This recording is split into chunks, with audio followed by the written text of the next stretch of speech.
I don't remember dying. 1 second I existed. The next, nothing. No tunnel, no angels, no dramatic last breath. Just silence so heavy it had actual weight to it. The kind that presses back against your chest even when you no longer have a chest. And then something shifted. Like the universe took one slow exhale after holding itself in for a very, very long time. I opened my eyes. Except they weren't eyes anymore. Not really. Not in any sense I recognized from my previous life. What I felt instead was pressure. Massive. Ancient. Complete. Water pressing in from every direction simultaneously. Cold. Dark. Endless in every direction I could sense. And I was right in the middle of all of it, suspended in that darkness.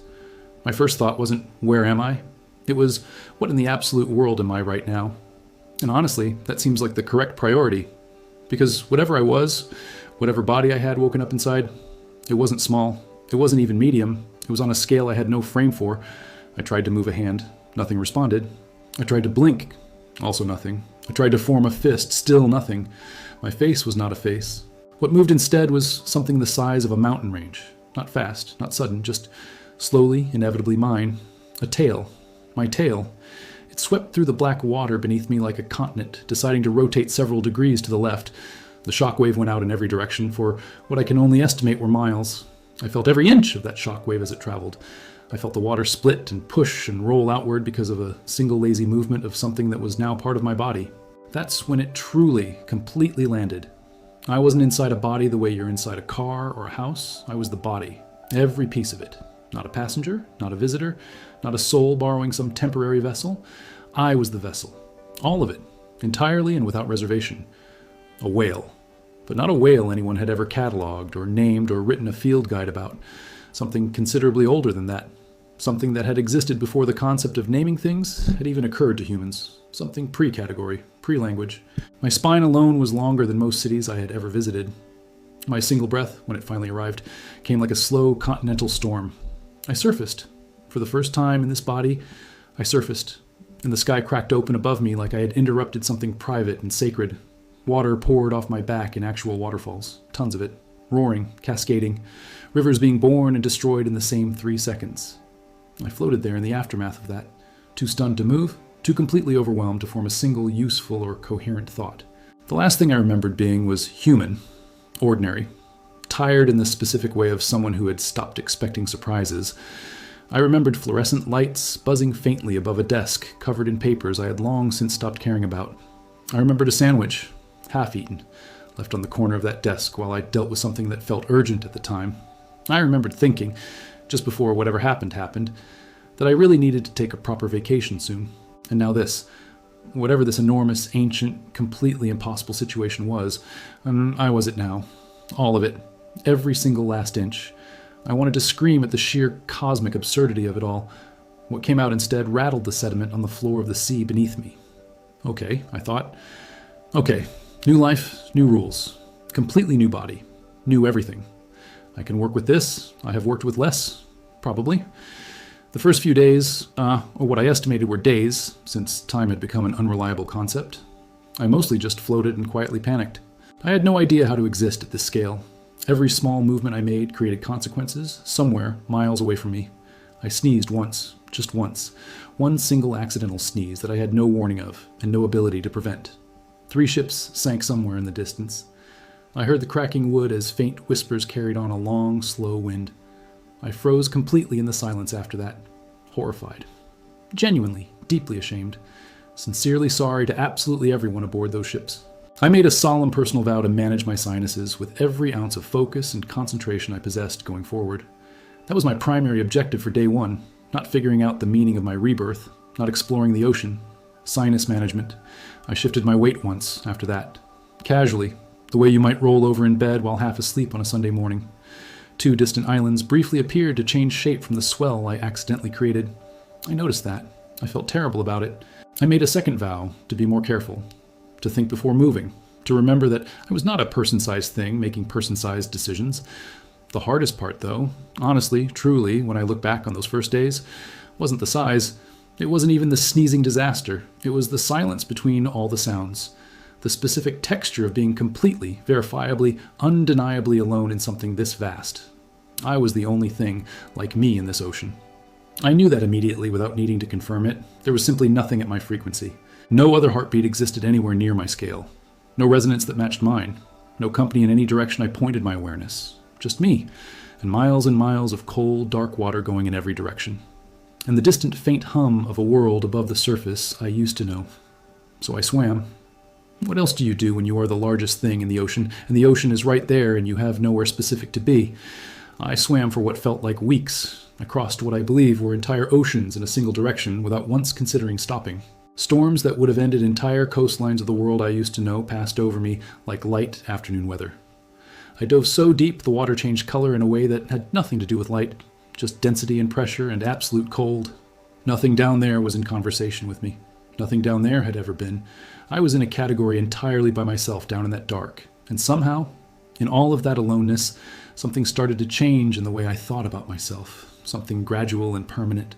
At some point I stopped thinking of myself as the person I used to be. The man with the desk and the buzzing lights and the half sandwich. That version of me felt like a character from a book I had read a long time ago and only half remembered. Real but distant. Not mine anymore. I started thinking of myself as something that had always been exactly this. Something designed from the beginning for this specific dark and cold. Something old enough that the water itself had memorized the pattern of me moving through it. Something the ocean expected to find there. I stopped counting days. I stopped measuring distance. I stopped trying to convert my experience into the units of a life I no longer had. I just moved and breathed and existed at a scale that had no human reference point for it. And slowly, that started to feel like enough. And eventually, in the way that everything eventually happens when you stop forcing it, I found a place to stop moving. A spot in the ocean that pulled at something I can't name precisely. Not the most beautiful water, not the warmest current, not the best view, but the stillness there had a particular quality. Like a chair that was made for exactly your body and has been waiting for you specifically. I slowed down. My breathing deepened into something even slower and more enormous than it had been during all those weeks of swimming. My thoughts, which had been loud and human and cluttered with questions I had no way of answering, started going quiet in a way that felt right. The sounds of my own body became the only sounds. The slow percussion of my heart, the long tide of my breath, the water that held me. And somewhere between one breath and the one that came after it, somewhere in that long, deep pause between one and the next, I fell asleep. Not the sleep of exhaustion, not the sleep you fall into after a hard day when your body simply gives up. Something deeper and slower and more final than that. Something that doesn't keep track of individual days because days are too small a unit. The kind of sleep measured not in hours but in seasons, not in weeks but in decades, not in years but in something much longer than years. I didn't plan it. Sleep like that cannot be planned or chosen or scheduled. It simply happens the way gravity happens or the way tide happens. You don't decide it. It decides you. It moves through you from somewhere outside and below, and you're already gone before you know it's coming. One moment I was watching moonlight scatter across the surface of the water far above me, silver and shifting and distant and beautiful. And then that moon was gone, and another one was there in its place, and then another, and another after that. And then hundreds of moons cycling past overhead like I was watching a slow calendar flip through months and years and decades on fast forward. And I was still there the entire time, breathing once every several minutes, barely shifting. The ocean holding me, the way deep sleep holds you. My back broke the surface of the water just slightly, just enough to catch light on clear days, just enough to be visible from a distance, just enough that from any reasonable distance, from any passing ship or far coastline or bird flying at the right height above the water, it would look exactly like land, solid ground, a flat and unremarkable island of no particular significance sitting in the middle of open water. The first time a human footstep landed on my back, I felt absolutely nothing, not the faintest trace of sensation, not even a ghost of one. That single fact will tell you more about the difference in scale between me and a person than any number or comparison I could offer you. One human being stepping onto my back registered approximately the way one raindrop landing on your shoulder registers during a light drizzle. Invisible. Instantaneous. Gone. Not a thought in my mind about it. I slept right through it without even the memory of a twitch or a response. Then there were 2 footsteps landing somewhere on my back. Then 10. Then what my barely present sleeping senses registered as simply more. Still nothing I could meaningfully detect or respond to. Like seeds landing on stone. Like dust settling on something vast and unaware. I slept through entire seasons, stacking on top of each other like pages accumulating, through storms that changed the shapes of actual coastlines, through long quiet years and violent short ones, through floods that lasted seasons, and droughts that lasted longer than some civilizations, through fires on my back that I felt as faint, pleasant warmth, gentle and distant, the way sunlight through a thick curtain feels in the morning, through things I had no name for because I had been somewhere else entirely while they happened, asleep below everything. Time moved the way it does when consciousness is only partially present, not linearly, not in any direction you can point to and name, sideways, in fragments, all directions at once and none of them clearly, a long smear of accumulated time that added up to something enormous. When I finally began to surface back toward real awareness, it happened the way glaciers move, imperceptibly, measurably, only over great spans of time. The first thing that returned to me was not sight, not sound, not any sense I could have named from my previous human life. It was weight. Real, structural, long-established, permanent feeling weight. Not the weight of water pressing from all sides. That was normal. Something different, something on my back. Not just something, many somethings, layered, accumulated, pressing down with the specific gravity of things that intend to stay. I stayed completely still, confused more than anything else at first. The way you are confused when you wake up somewhere unfamiliar.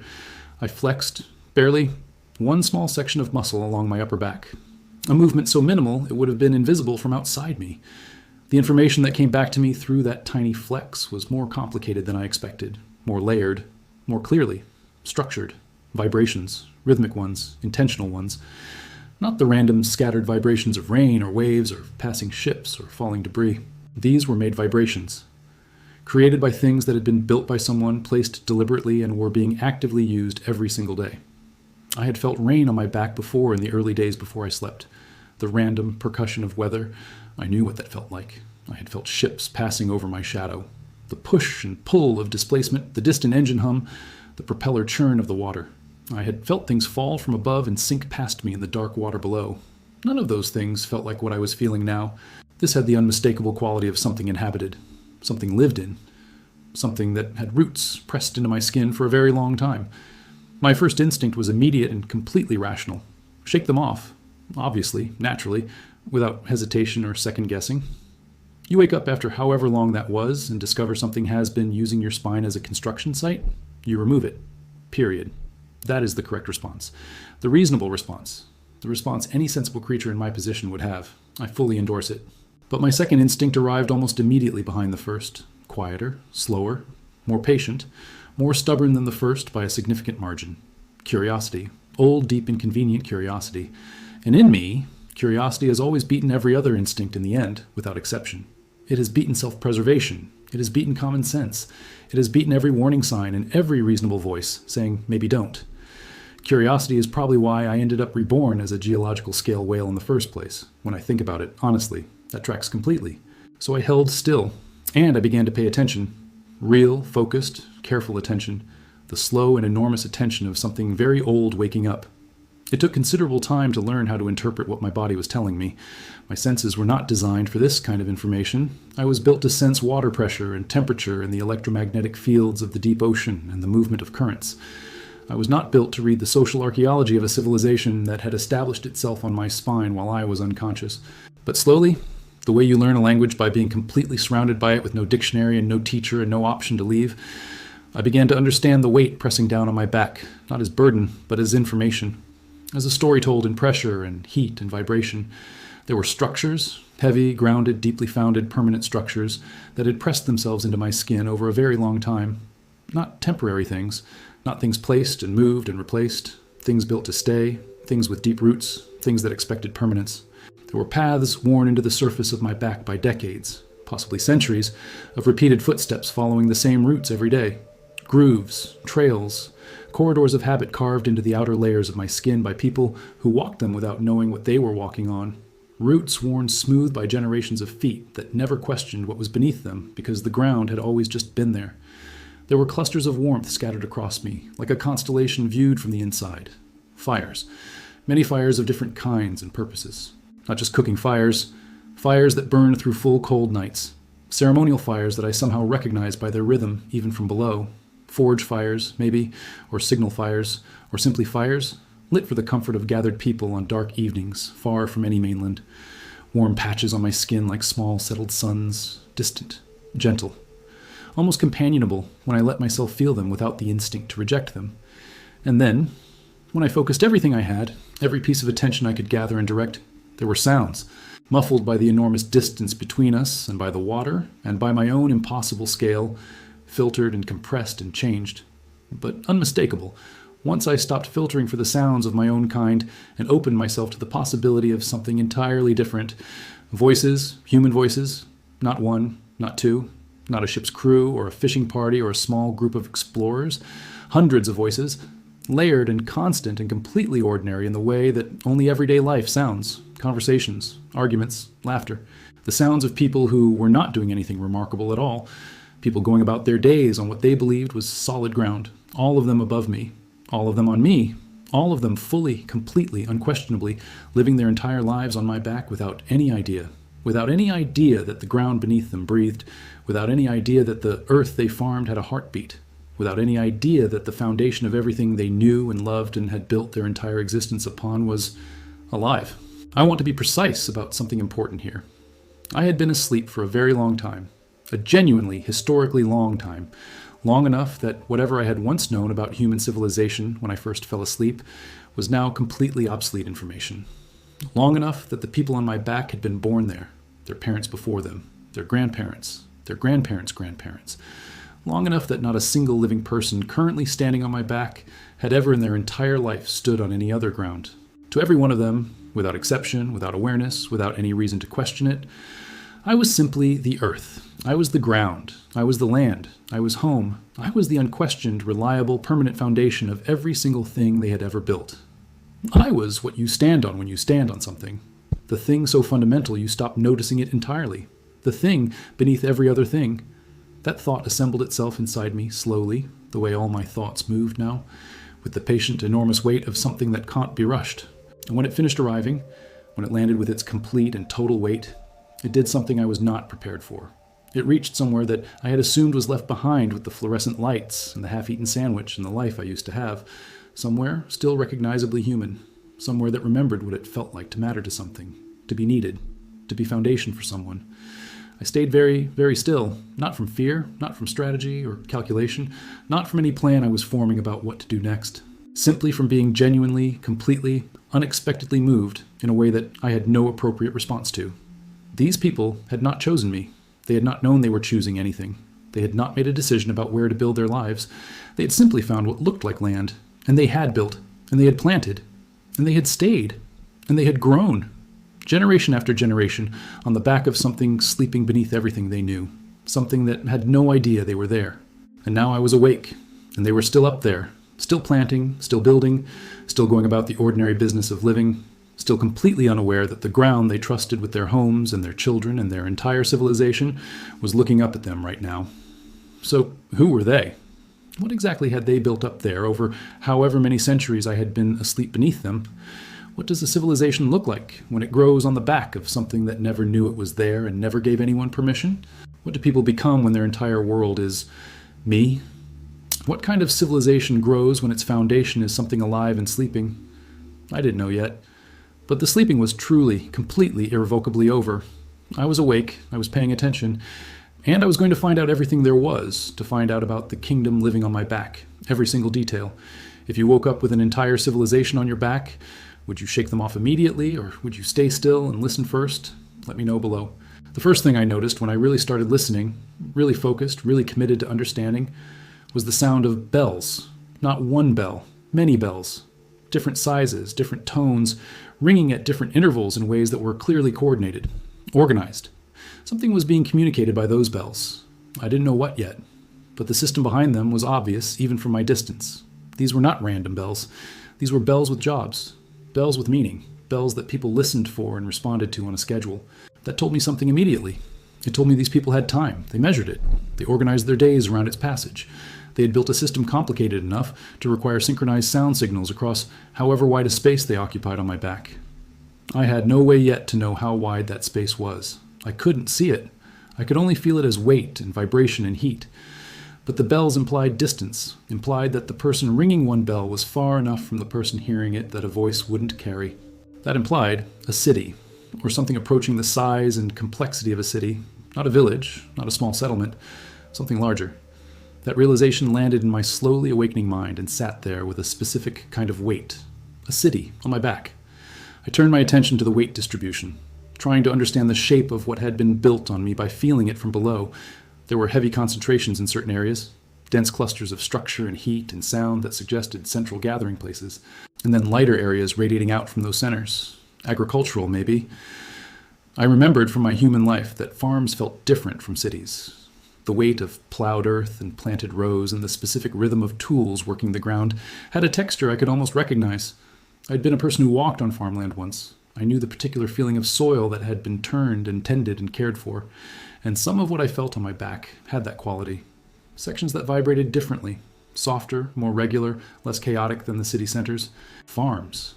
They were farming on me, growing food in soil that had accumulated on my back over centuries of wind-carried sediment and organic decay. I tried to understand that. I really tried. Some things in my new existence I had accepted without much argument. The size, the ocean, the sleep. But someone growing vegetables on my spine was a detail that required a moment of genuine private adjustment. So I took that moment. Okay, farms on my back. People growing crops on my spine. Fine, that was fine. I was choosing to be fine with that. Moving on. There was also something I felt periodically that I had no immediate category for. A rhythmic, repetitive pressure at certain points along my back. Not footsteps. I had learned to recognize the pattern of footsteps. Too light, too random, too varied to be what this was. This was heavier, more deliberate, concentrated on the same spots again and again in a way that suggested something being done to the surface. Digging, maybe, or quarrying. People extracting something from the layers of accumulated material on my back and using it for their own purposes. I tried to decide how I felt about that. Someone mining the surface of my back for construction material or resources, using me as a quarry. I landed on, fine. If someone is going to live on you without your knowledge, they might as well be thorough about it. Full commitment. What genuinely surprised me, though, was the water. Or rather, where the water was. I expected to feel it only at my edges, at the waterline. But I felt fresh water somewhere on my back, too. Not salt water, fresh water. Moving fresh water with the feel of a collected, directed supply. A river, maybe. Or, more likely, I realized, collected rainwater. Channels and reservoirs, a water system built on the surface of my skin. I tried to imagine what that looked like from above, a network of water channels running across an island that didn't know it was alive, people drinking water from a system built on the back of a creature that was breathing slowly underneath all of it. The sheer strangeness of it.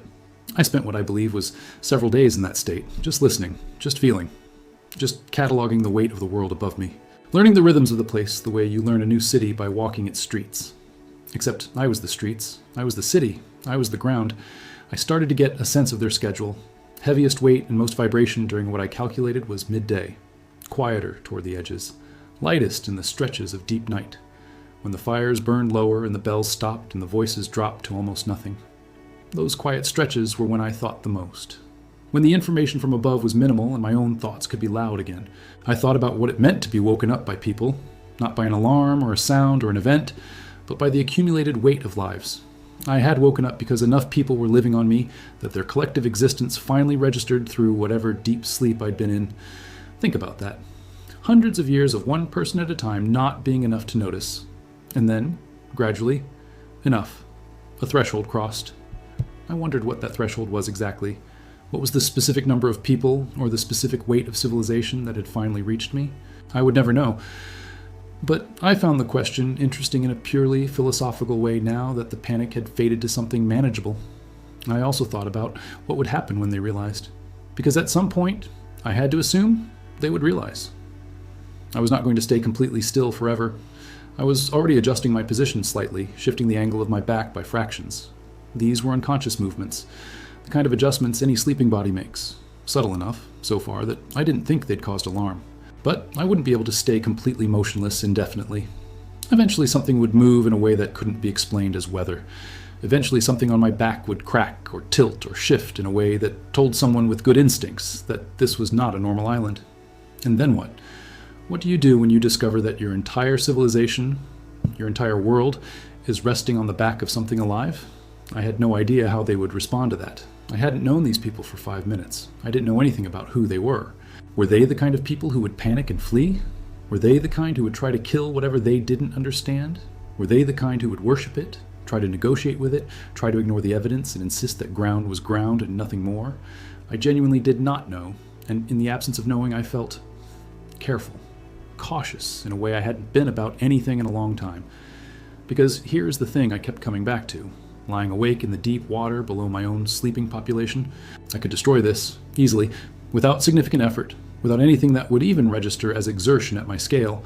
One roll, one dive, one sharp, sudden movement, everything up there, every structure, every farm, every road, every life, gone. Gone in seconds, gone into the ocean. Gone without a trace except for debris floating on the surface where I had been. That option was always available to me. I want to be clear that it was always on the table. I'm not pretending I didn't think about it. But the longer I lay there and listened to the bells and felt the footsteps and smelled the faint traces of their fires on the wind, the less interest I had in that option. The more something else started replacing it, something I didn't have a name for yet but could feel clearly. I want to describe it as investment. A growing, quiet, complicated investment in the continued existence of whatever was up there. Like they were mine, not in a possessive way, not in the way you own a thing, in the way you feel responsible for something that happened on your watch. They had grown on my back, through my unconscious hospitality, through my accidental generosity of scale and stillness. They had become. They were here because of me, not because of anything I intended, but because of what I was and where I stopped and how long I slept. That created something. I wasn't sure what exactly, but it created something between me and the population on my back that felt binding. On the fourth day of my real wakefulness, if I'm counting correctly, which I may not be, something happened that changed everything. Something shifted on my back. Not caused by me, caused by something up there, a sound I hadn't heard before in all my days of listening. Not bells, not footsteps, not the regular rhythms of daily life I'd been cataloging with such careful attention. A different kind of sound. Deeper, more collective, more emotional in the specific way that crowds sound when something has gone wrong. The sound of many voices moving from ordinary conversation to something louder and higher and less organized all at once. Panic. I recognized it even filtered through miles of distance and water and the limitations of my own strange perception. That was panic. Something on my back had happened. Something that was making the people who lived there very, very afraid. And my first response to that, my immediate, instinctive, completely unpremeditated response, surprised me. I went still. More still than I had been at any point since I woke up. More still than almost anything that large can be. I slowed my breathing to almost nothing. I minimized every adjustment and movement and shift I had been making unconsciously. I made myself as close to an island as I could manage. Because something in me had decided, without consulting the rest of me, that their fear was bad, that I didn't want them to be afraid, that whatever had started the panic, whether it was my movement or something else entirely, I wanted it to stop. I wanted the fear to stop. I wanted them to feel safe again on the surface of the water body I was. That response is what started everything that came after it. That single unconscious decision to be still for their sake, not mine. I didn't know their names yet. I didn't know their faces or their histories or what language they spoke or how their society was organized. But something in me had already made a decision about them that no amount of rational thought would have reached on its own. They were mine to protect. Not because I chose it.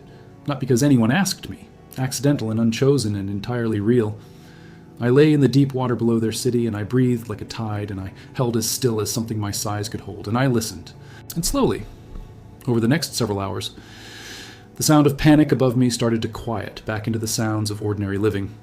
The bells returned to their scheduled rhythms. The footsteps resumed their familiar patterns. The fires started burning at their normal temperatures. Whatever had scared them passed. Or perhaps they had decided to believe it had passed. Either way, things went back to the way they were. Almost. Not quite exactly the same as before. Something had changed subtly in the weight distribution. Something had shifted up there. Some of the usual movements had stopped. Some areas of my back that had been regularly traveled were suddenly quiet. Abandoned, maybe. I couldn't know for certain.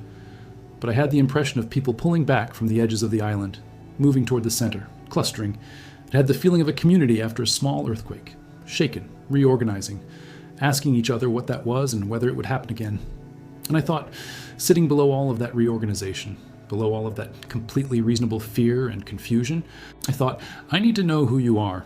I need to understand you before anything else goes wrong, before I do something else by accident, before my next sneeze, metaphorically speaking, accidentally take something from them that they can never get back. The problem was obvious. I was enormous. They were tiny. I had no hands to reach up with, no voice that wouldn't destroy everything. Any direct attempt to communicate would itself be catastrophic. Hello from a whale the size of an island tends to go badly, I would imagine. So I did the only thing available to me. I kept listening, I kept paying attention, I kept cataloging and learning and building a picture. I would learn them from below, the way the ocean learns the shape of everything that floats on it. By contact, by patience, by time. I had more time than I knew what to do with. As it turned out, and this would matter a great deal later, so did they. Over the following days, I developed something that I can only describe as a routine, a daily practice of attention and observation.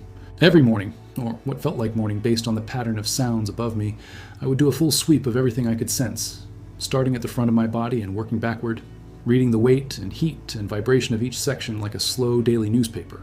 The Central District, I had started calling it that in my head, though I had no idea what the people there called it, was always the busiest, always the most heat, the most vibration, the most concentrated sound, the place where the most bells came from, the hub of everything.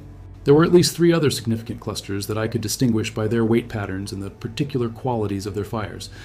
And then the agricultural sections, spread across my mid-back in what felt from below like a patchwork of different managed areas. And the edges, the waterline, where my body met the ocean. Those areas had their own distinct rhythms that I was still learning to read. Fishing, I assumed. Activity that went out from the edges in small groups and returned. A coming and going pattern with the regularity of tides. People who made their living from the water around me. People who trusted their boats to an ocean that surrounded what they thought was land. The ocean that was, in fact, just the rest of me. The vast body that their island was attached to and surrounded by and fundamentally part of. I wondered sometimes what those fishermen thought when they looked at the island from the water. Whether it looked like an island from out there, whether the shape of it made sense as geography, whether my back, seen from a boat a mile out, read as a natural thing or as something else. I had no way to see myself from that angle. I could only experience myself from the inside, which is its own kind of limitation. But I was fairly certain that I read as land from a distance. My surface was covered in centuries of accumulated soil and growth. Trees, probably. I could feel something that had the texture of root systems, deep, branching, interwoven pressures in my upper layers, things that had grown over long enough to develop serious root structures, things that had become part of the geography of my back. Not just soil, a landscape, a proper landscape with elevation and drainage and vegetation and all the things a real island would have. The thought of that, the thought of being so completely covered, so thoroughly colonized by natural processes that I looked entirely like geography. That thought did something interesting to me, something between pride and grief. I couldn't entirely separate the two. I was thinking about all of this, doing my morning sweep, cataloging the day's early information, when something new registered. A sound, coming from the water. Not from above me on my back, but from the water itself, from the direction of the fishing routes. A boat, but not returning the way the fishing boats returned, with the relaxed, weight-shifting rhythm of a successful catch being hauled in. This was fast, urgent, moving at a speed that spoke of something other than a normal day's fishing having gone normally. The boat hit the edge of what I knew as the main docking area and stopped. I felt the impact of its arrival, heavier than usual, rushed. And then, voices. These voices were different in quality from all the voices I'd been listening to for days. These were carrying news. I couldn't hear words. I couldn't understand language. But I could hear the shape of communication, and the shape of this was alarm. New alarm. Different from the panic several days ago. This had a specific directed quality. This alarm had a source and a story behind it. Something had been seen. Something had been found. Something had happened out there on the water that these people needed to report immediately. I went very, very still. More careful than careful. Barely breathing, doing everything in my power to be as island-like as possible. Because my best guess, my very well-informed instinct based on days of listening to these people and learning their rhythms, was that whatever those fishermen were reporting had something to do with me, something they had seen in the water, something they couldn't explain. The boat had docked. The voices had spread from the waterline inward like a wave moving through the settlement above me. I felt the shift in weight distribution, people moving toward the docking area from other parts of the island, drawn by whatever news had arrived. The clustering had a specific quality I was starting to recognize. Not the random movement of daily life, the directed movement of a community responding. Something had happened, something the fishermen had seen out on the water, and now the whole settlement was rearranging itself around that information. I stayed as still as I had ever been. Slower breathing, minimal adjustment, every unconscious movement I normally allowed myself, suspended. I was trying very hard to be the most convincing island anyone had ever encountered. I was committed to this performance completely. The problem was, I had no idea what the fishermen had seen. It could have been anything. A whale sighting unrelated to me, a passing ship, weather patterns, a body of water behaving strangely near my edges. Any number of things that happen on open ocean regularly and mean nothing, but something about the quality of the alarm above me. The specific frequency of it, the way it moved through the settlement, said otherwise. This wasn't the alarm of people who had seen something interesting. This was the alarm of people who had seen something that scared them, and scared people on a small island in the middle of the ocean, when their island has been slowly doing things islands don't normally do. Scared people in that situation have a limited number of conclusions available to them, and none of those conclusions were going to be comfortable for me. I waited. I had become very good at waiting. Centuries of unconscious practice had given me a patience that most creatures never develop. The activity above me continued for what I estimated was most of a day, dense and concentrated near the center of the settlement. Whatever gathering was happening, a council, a meeting, a religious assembly, some form of organized community decision-making, it was serious. The quality of the gathered weight and the low, consistent murmur of many voices speaking and listening in turns, serious. I found myself, absurdly, wishing I could hear the actual words, wishing I spoke their language, wishing I had some way to know what they knew. Because here's the thing about being observed by people you cannot observe back. You are always at a disadvantage, always the last to know. They were up there forming conclusions about me right now, developing theories, arguing about what I was, deciding what to do about it, and I was down here completely blind to all of it, reading their movements through vibration like a very large creature with very limited information. It was, I have to say, one of the more frustrating experiences of my second life, and that is saying something, given how it started. On the second day after the fisherman's return, something new happened, something I hadn't felt before in all my weeks of careful observation. A group moved to the very edge of my back, to the waterline, to the precise spot where my body met the ocean surface. Not a fishing group. The weight and movement pattern was wrong for fishing. Too cautious, too deliberate, too aware of itself. This group moved to the edge and stopped there for a moment. And then, something entered the water. Something deliberate and careful. Something small, not a boat. Something that went into the water directly from the edge of me. Something that then moved along my exterior. Moving along the side of my body, below the surface, running hands along the outer wall of whatever I was underneath, all that accumulated earth. Divers. They were sending divers down the side of me to feel what was underneath the island's surface, to investigate the foundation. I have to be honest with you.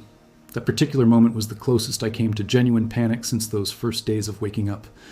Because a diver running their hands along the outside of my body was not going to find rock, was not going to find coral or volcanic stone. They were going to find skin. Living, textured, warm-blooded skin that moved faintly with my breathing if you were pressed close enough to feel it. I did something then that I'm not entirely proud of in retrospect. I held my breath. For a very, very long time. A dangerously long time. I held it so completely that even the faint movement of my breathing against the water, that tiny rhythm that persisted even in sleep, even that stopped. I was as still as anything that size has ever been while technically still alive. A statue, a geological feature, just rock. The divers were down there for what felt like a very long time, moving slowly, covering ground systematically, doing their job thoroughly. I held my breath the entire time and thought about absolutely nothing except being a convincing piece of geography. Just stone and depth, just island. When they finally came back up, when the weight shifted at the edge and the small bodies climbed back onto my surface, I exhaled. One single slow exhale, as controlled as I could make it. As minimal. Just enough to not actually suffocate myself in my own commitment to the performance. The water moved slightly from that exhale. A small surface disturbance, nothing dramatic, but enough possibly to be noticed by people watching the water. I immediately wanted to take it back. You cannot take back an exhale. That is one of the foundational limitations of breathing. Above me, the gathering near the edge didn't disperse. If anything, it densified. More weight arriving at that spot. More voices joining, more careful, deliberate movement that had the quality of people trying very hard not to disturb something they weren't sure about yet. They were treating me the way you treat something that might be sleeping, with a specific, cautious respect I hadn't expected. That was interesting. That told me something about who these people were that pure alarm would not have told me. They were not immediately reaching for weapons or fire or whatever mechanism they had for destroying things they didn't understand. They were being careful, thoughtful. Treating the unknown with something that looked from my limited vantage point below like considered caution. I filed that observation away. It felt important. People who respond to the unknown with caution rather than immediate aggression, those are people worth knowing. The divers went down twice more over the next 2 days. Each time I held still and breathed as little as physics would allow. Each time they came back up and the gathering continued. And each time, the quality of the activity above me shifted slightly towards something new. Less alarm, more deliberation. The feeling of a community working through a serious problem with as much intelligence as it could apply. On the fourth day, something happened that changed the entire texture of my understanding of what was above me. Music. Real, organized, intentional music. Coming from what I estimated was the center of the settlement. The place with the most bells. Not just the bells. I'd been hearing those for days. Something else. Other instruments underneath the bells. Lower. More resonant. A structured, complicated piece of music with multiple parts moving together. The kind of music that requires rehearsal. That requires coordination. The kind of music you perform for a reason. For an occasion. For something that matters enough to require your most prepared and considered response. They were performing a ceremony. Something significant enough to call for their best music. I had apparently become the occasion. I am not going to pretend I wasn't moved by that. I'm going to be completely honest. The music reached me, even through all the water and distance. Not the individual notes. Those were too compressed by the time they got to me. But the shape of it, the intention behind it, the care in it. Someone up there had spent time on that music, had thought about what it should say and how it should sound and what it was for. And it was for me, or for whatever they thought I was, or for whatever relationship they were trying to establish with whatever they had found. I lay in the deep water below their ceremony and felt something I hadn't expected to feel in this body. Something warm and complicated. Gratitude, maybe. Or the thing that exists just before gratitude, when you haven't been given anything yet, but you can tell something is being offered. The music lasted for what felt like several hours. It changed character several times, sometimes quiet and careful, sometimes larger and more committed. And when it ended, the silence it left behind was different from the silence before it. Fuller, like something had been said that needed saying. I stayed still. I didn't know how to respond. I had no response available to me that wouldn't cause significant structural damage to the island, but I made a decision, lying there in the dark water below their ceremony. A decision that surprised me with how clearly it arrived. I was not going to leave. I wasn't going to dive. I wasn't going to shake them off or move or do anything that would end what was up there. Whatever it cost me in terms of freedom of movement, whatever it meant for my ability to swim and explore and exist as the creature I apparently was, I was staying. This island was mine to carry. These people were mine to hold. Whatever they were building up there, I was going to be the ground for it. That decision, once made, settled into me with the weight of something permanent. The way a hook sets, the way a foundation cures. I was a whale who had decided to be an island. I understood that this was not a rational choice. I made it anyway, fully, without reservation. Now I just had to figure out how to actually do that without accidentally destroying something or killing anyone in the process. Minor detail. The weeks that followed were an education, possibly the most intensive education I had ever received, in this life or the one before it. I learned to read the settlement above me the way a musician learns to read a score, not just the notes, but the intent behind them. The bells became a language I understood. 3 quick rings at the same hour every morning. That was the start of the working day. 2 long rings in late afternoon. That was the call to the evening gathering, whatever that was. A single continuous ring. That was urgency. I cataloged these sounds obsessively, building a grammar of their days from below, the way an archaeologist builds a picture from fragments. The footstep patterns told me about their social organization. Where the heaviest, most regular traffic moved, those were the main routes. Where traffic appeared and disappeared suddenly, those were the markets, probably, or the gathering places where people arrived and then stayed. Where the rhythm was irregular and dispersed, those were the residential areas, where people moved in the unpredictable patterns of private life. I built a map. In my mind, slow and accumulating over weeks of careful attention, I built a map of the settlement on my back. It wasn't a visual map. I had no visual access to anything above the waterline except what I could see when I occasionally carefully surfaced. It was a map of weight and heat and sound, a map made of sensation rather than sight, but it was real and it was becoming detailed. The center, I called it the center because that's where everything else oriented toward, had the highest concentration of bells and ceremony, a civic place maybe, a religious one, something that combined both functions the way old cities tend to combine them before they separate. To the east, using my own internal sense of direction, which I was gradually recalibrating to this stationary existence, were the forges. I had started to distinguish the particular heat signature of metalworking from the heat of cooking or heating or simple gathering fires. Forges ran hotter, more consistently, for longer periods, and the vibration that came from them had a specific rhythmic quality, hammering. These people worked metal. They had a smithing industry of some kind happening on the eastern section of my back. That was useful information. It told me they were not a simple agrarian community. They had craft specialization. They had people whose entire job was to make things from metal. That implied trade, probably, surplus, a level of economic organization beyond basic subsistence. These were not just survivors. They had built something.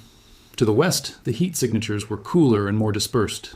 The weight there had the soft, even quality I associated with the farm sections. Growing things, long rows of cultivated weight. The patient, slow accumulation of plants doing what plants do when someone tends them properly. I had started to feel the difference between sections of my back that were being actively farmed and sections that had gone fallow. The farmed sections had a particular aliveness to them. Roots going down, water being directed, the subtle shift of soil being turned and worked. The fallow sections felt different, quieter, more settled. The difference between a busy room and an empty one, you can feel it, and the edges, the waterline all around me, were the most active and the most variable parts of my entire existence. Boats coming and going at all hours. The rhythms of tides that I was, in a very real sense, responsible for creating in this small local area. Late afternoon returns with the heavier, lower-sitting weight of boats that had done well and were bringing their catch home. I learned to feel when a fishing day had gone well versus poorly by the speed and weight of the returning boats. I became invested in those outcomes. A good fishing day above me produced a particular quality of movement and sound, busier, more energetic, spreading outward from the docks. A poor day produced the opposite, slower returns, quieter movement, a subdued quality that spread through the settlement like a minor key. I started, on the poor fishing days, doing something subtle, almost imperceptible, something I couldn't have explained rationally if I'd tried. I shifted my body, fractionally, carefully, the smallest possible movement, to redirect the water currents near my edges, just enough to nudge schools of fish that I could sense below me toward the areas where the fishing boats were working, not enough to cause any visible change on the surface, not enough to create any disturbance that would alarm the people above me, just a quiet and visible redirect, a suggestion to the fish, a small act of hospitality toward people who didn't know I was being hospitable. The first time I did it, the fishing boats that came back that evening were noticeably heavier, noticeably more successful. The quality of the activity that spread through the settlement from those returns was the version I preferred. Busy, energetic, something like happiness. I held that feeling very carefully, that small, specific satisfaction, because it was the first time in this existence that I had done something for them. Not just been something for them, been the ground, been the foundation, been the accidental host, but done something, actively, intentionally. I had helped them in the smallest possible way, without their knowledge, without any possibility of thanks or acknowledgement or awareness, and it felt, I'm going to say this plainly, it felt better than anything I could remember from my previous human life. Cleanly, simply good. I started doing it regularly after that, every few days, carefully spacing it so it wouldn't seem unnatural. It wouldn't become something they relied on. I was learning to be subtle in my generosity, learning that the best help is often the help that leaves no evidence of a helper. This was new for me. The person I had been before, the one with the desk and the sandwich, had not been known for subtle generosity. I had been known to the extent I was known at all for being competent and quiet and showing up, not for the quality of my giving. The whale version of me was apparently better at this. Something about existing at this scale made subtlety not just preferable but necessary. There was also the matter of the storms, because the ocean does not stop producing storms just because you have decided to be an island. The first major storm that passed through after my real awakening was an education in a completely different kind of responsibility. I felt it coming 3 days before it arrived. The change in water temperature, the building pressure systems, the directional shift in deep currents. I knew, with the certainty of a body that was intimately connected to the ocean in ways I was still discovering, that this storm was serious. The kind of serious that would, if I remained perfectly passive and did nothing, cause significant damage to whatever was built on my back. I had two options. Move out of the storm's path, which would terrify the people above me and potentially cause more damage than the storm, or stay and absorb it. Take the hit. Be, in the most literal possible sense, the protection that stood between them and what was coming. I stayed. I positioned myself, with excruciating slowness and care, at the angle best suited to break the storm's impact before it reached the surface. I used my body as a buffer, turned certain sections of my back into natural windbreaks, kept the worst of the wave action away from the docks. It hurt. I want to be clear about that. A significant ocean storm hitting something my size still carries force. It registered. It was unpleasant. But the settlement above me survived it better than it should have. The damage was less than a storm of that size should have caused. I know this because I felt the difference between what hit me and what reached them. I felt myself absorbing the gap between those two things. Afterward, when the storm had passed and the settlement was assessing itself, moving through the quiet inspection of damage and repair, I felt something in the quality of the activity above me that I hadn't felt before in quite the same way. Something that might have been relief, or something beyond relief, the specific emotional signature of people who had expected worse and received less, who felt perhaps protected. I lay in the water below them, tired in a way I hadn't been since those first chaotic days of waking up, satisfied in a way I hadn't expected. They didn't know. They would never know it was me. They would chalk it up to luck, or their gods, or the particular mercy of that storm. But I knew what I had done, and why I had done it. And knowing was, it turned out, more than sufficient. It was, in fact, everything I needed. I had protected them. Actually, physically, meaningfully protected them from something real, and they were still up there, still alive, still whole. The relationship between me and the settlement, if you can call it a relationship when only one party knows it exists, had become something real. I was no longer just an accidental host. I was not just a passive foundation they had built on without my knowledge or consent. I was something else now, something that didn't have an obvious name in any language I had ever spoken. The ground that chose to be ground, the island that decided, the foundation that was paying attention. I was their protector, self-appointed, unknown, completely without any possibility of recognition or gratitude or even basic acknowledgement. And I had never once, in either of my lives, in any form I had existed in, been more certain of anything than I was certain of that particular fact. Below a civilization that thought it stood on rock, I settled deeper into the water and took a long, slow, satisfied breath. Something on my back rang a bell. The specific pattern I had learned meant evening, day ending, people going home. I listened to the weight shift above me as the settlement transitioned into its nighttime version of itself, quieter, more settled, fires lower. Somewhere up there, people were eating dinner, not knowing their table rested on the back of something that had just decided to love them. I found that thought, the absurdity and the completeness of it, genuinely, quietly funny. The first time anything had struck me as funny in a long time. A whale in love with a city it has never seen. A protector that cannot be acknowledged. A foundation that chose its own purpose. There are worse things to be in a second life. There are considerably worse ways to spend an eternity than protecting people who don't know you exist. I let the evening settle over me and the settlement both, the same darkness covering us both, though we experienced it so differently. And I started thinking about what came next. Because something was coming next. I could feel it in the quality of their days. The divers had not stopped. The investigation of my exterior had continued, quieter and more methodical after those first alarm days. Someone up there was very carefully, very systematically trying to understand what their island was, and they were getting closer to an answer. I could feel it in the way the diving expeditions were organized now, longer, more thorough, covering sections of my body I hadn't felt them reach before. They were mapping me, building their own picture of what was underneath them, and their map was going to keep disagreeing with what they expected to find. Eventually, I didn't know when, but eventually, someone up there was going to reach a conclusion that could not be argued away by any comfortable theory. Someone was going to understand what they were standing on. Not a geological formation, not an unusual rock shelf. Something else entirely. Something that breathed. Something that moved. Something that had a heartbeat if you pressed your ear against it in the right place at the right time. What happened after that? How they responded, what they did with that knowledge, what it meant for everything they had built and believed. That was the question I was living inside now, every day, every bell, every footstep, every fire burning warm against my skin in the dark. I didn't know the answer, but I was going to be here when they found it. I had made that decision completely, and I was not revising it. Whatever they discovered, whatever terrifying or wonderful or incomprehensible truth they eventually assembled about the nature of their world, I would be here, still, patient, carrying them, the way I had been carrying them all along without knowing it and now carried them on purpose. The bell rang again above me, a different pattern this time, one I hadn't catalogued yet, something new entering the vocabulary of their days. I paid attention. I was always paying attention now. Every bell, every footstep, every shift in weight above me. That was the whole of the job. Listen, hold still, keep them safe.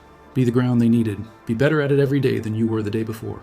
Not a bad way to spend an eternity, when I considered all the alternatives honestly. Not bad at all. Stranger things had been asked of people. The new bell pattern repeated the next morning, and the morning after that.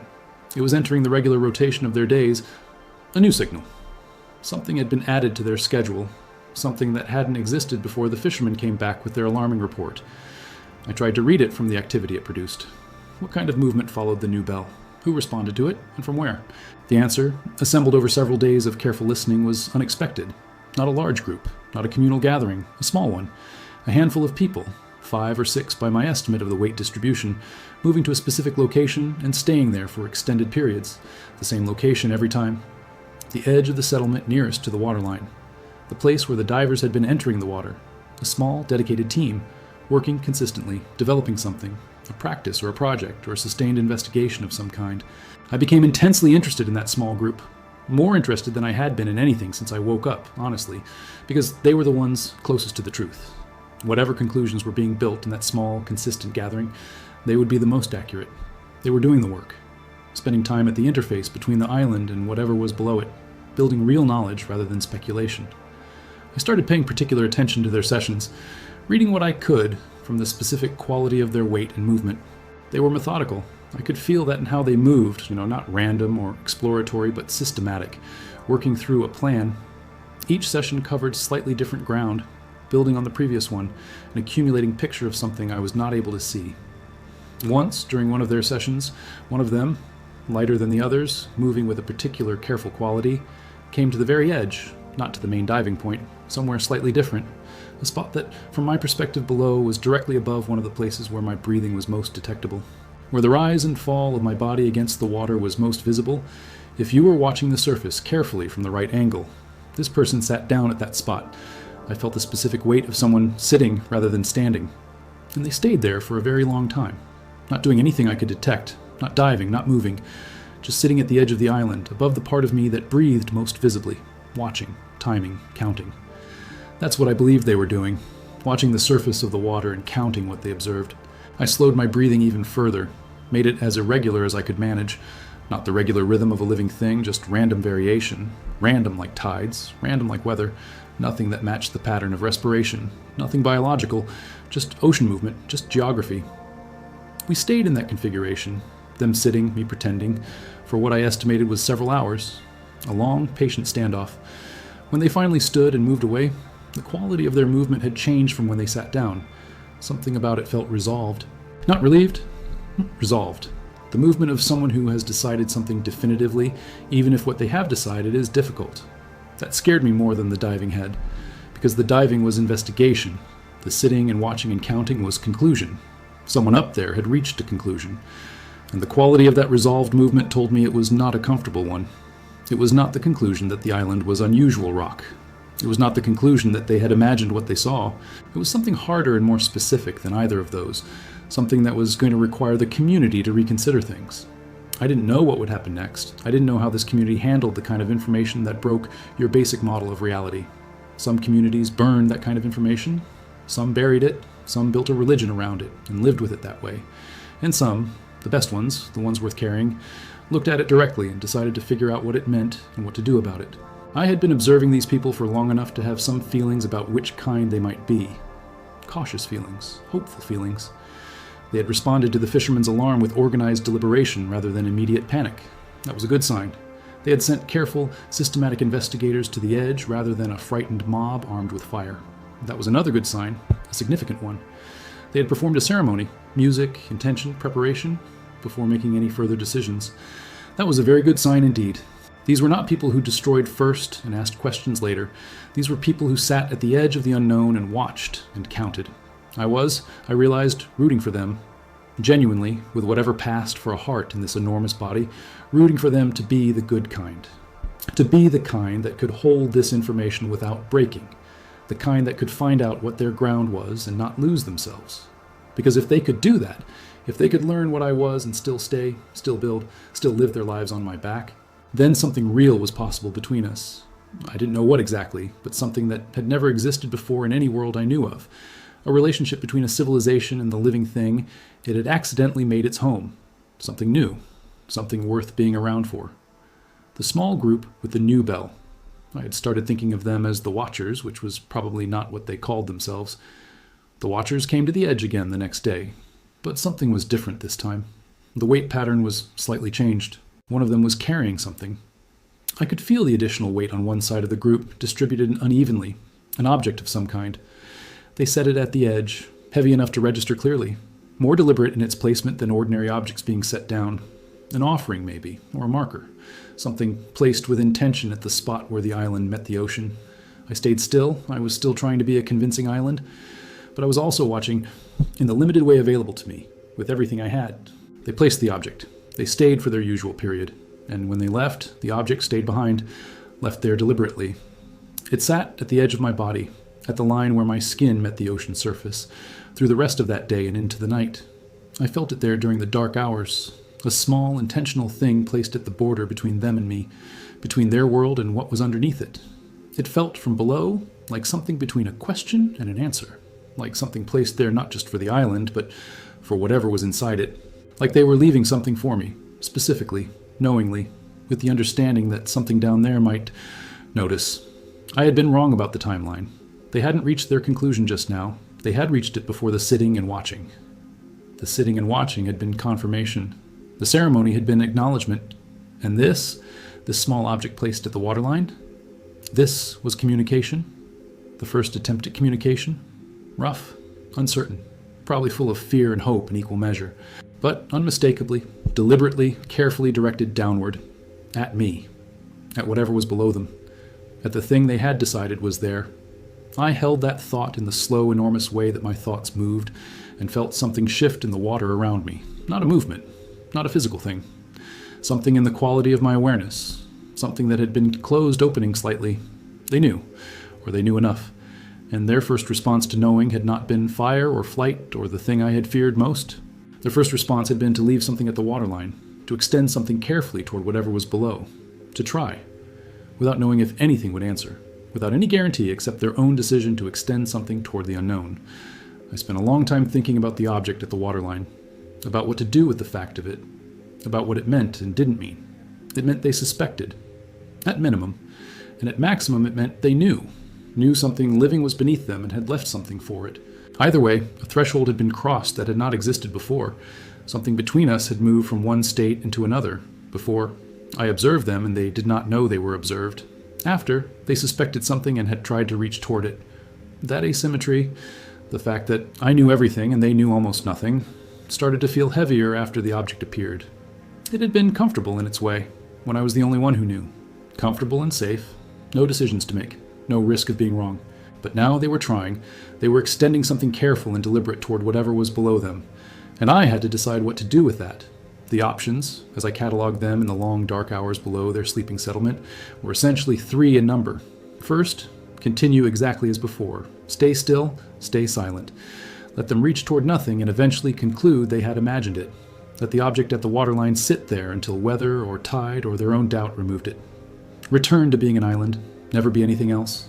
That option was safe, for me, and it would protect them too, in a way, from a truth that might be more than they could hold. But it would also be, I found I had a very clear feeling about this, a kind of abandonment, a refusal that felt like a wrong answer. They had been brave. Leaving that object had required something. It had required them to act on a conclusion that broke their entire model of the world. Ignoring that bravery felt like the wrong answer, like a test. I was choosing to fail simply because failing was easier than figuring out how to pass it. Second option, respond in some way. Do something that would confirm their suspicion without causing panic. Something undeniable but controlled. This option was appealing in the way all very difficult things are appealing from a distance. In practice, I had no idea how to execute it.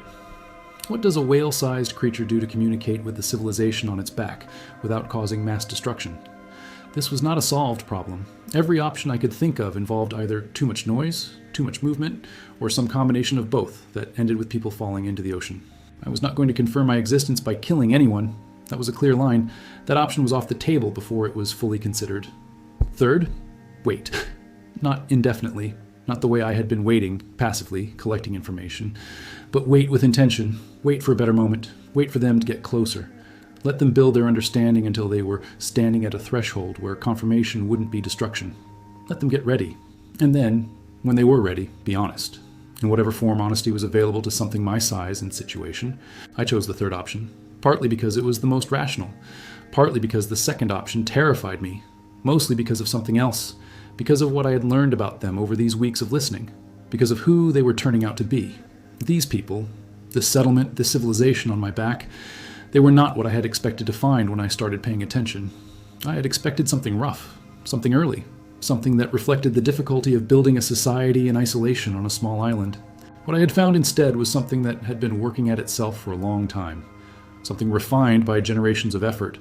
The bells I'd learned to read were part of a complex civic system, not just timekeeping, governance, social coordination, public communication. The forges in the East were producing more than tools. I'd slowly come to understand that from the particular vibration patterns, Weapons too, but also art. The specific rhythmic signature of someone hammering with precision rather than force. Someone making something decorative, something beautiful. A society that makes art in its forges is a society that has time and stability and the confidence that tomorrow will come. The farms on my western back were not just survival agriculture. The patterns were too varied for that, too experimental in their layout. Different sections laid out differently, different crops and different configurations. The slow, patient signature of people trying to learn what grows best where. Agricultural science, on my back. People conducting experiments on my skin to find out how to feed their community better. I found this genuinely wonderful. The ceremony I had heard, the music after the fisherman's alarm, had turned out not to be a one-time event. There were regular ceremonies. I had counted at least 3 distinct ceremonial patterns in the week since I woke up. Different music, different timing, different apparent purpose. A community with multiple distinct ceremonial traditions was a community with a rich internal life, with history and meaning and things worth celebrating. These people had been here long enough to develop something, not just to survive, to develop, to become something complex and layered. And they were doing it on my back, in soil that had accumulated on my skin, drinking water that fell on me, and that I redirected through channels they built, eating fish that I had started to guide toward their boats, protected from storms by a body they thought was rock. Everything they had, everything they were, was in some real sense made possible by what I was, by my existence, by my scale and my stillness. I was not their god. I want to be clear about that. They had made themselves, their intelligence and their labor and their generations of accumulated knowledge, but I was the ground under all of it, the literal, physical, breathing foundation. Without me, they had nowhere to stand, and now they were leaving offerings at my waterline, trying to communicate with whatever was below them, treating their ground with respect. I found that thought, and the thought of them leaving something for me at my own edge, impossibly moving, more moving than anything I could explain. It made the waiting feel less like patience and more like anticipation, less like holding back and more like approaching something that was going to happen between me and the people on my back, something neither of us fully controlled, something new. I turned my attention back to the object at my waterline and let myself feel it there, small and deliberate and brave, something placed by someone who had decided to believe in what they had found, even when believing required courage. I couldn't pick it up, couldn't look at it, couldn't know what it was made of or what it represented or what they meant by leaving it. But I knew exactly why it was there and what it meant and who had left it and what they had risked by doing so. The knowing was enough for now. The days kept moving. The bells kept their rhythms. The settlement kept its life above me, dense and busy and full of itself. And I kept watching, kept listening, kept doing the small invisible things I had found to do, guiding fish, absorbing storms, being the best ground I could be, waiting for the moment when waiting would be over, when something would shift enough that the third option became possible, when they would be ready for the full truth of what I was. And when I would finally be ready, after all this careful, patient waiting, to let them know it. That moment was coming. I could feel it building in the quality of the Watcher's sessions at the edge, in the object left at my waterline, in the particular changed quality of the settlement's daily rhythms, something attentive now, something oriented toward the question underneath everything. They were ready sooner than I had expected. They were, it turned out, remarkable people, fast and brave and unwilling to live with a question they could investigate. I should have expected that from the beginning. People who build a civilization on open ocean, they are not the kind who flinch from hard answers. The moment came on a clear morning. No wind. The water around me flatter than it usually was. The kind of morning that feels like it's waiting too. The Watchers came to the edge, their regular group, their regular time following their new bell. But something was different from the first moment. The weight of them was different, less investigative, more deliberate. The weight of people who have stopped asking a question and started answering it. One of them, the one who had sat and watched and counted, the one whose resolved movement had frightened me, walked to the very edge, stood there, directly above the place where my breathing was most detectable, where the rise and fall of me was most visible from the surface, and spoke.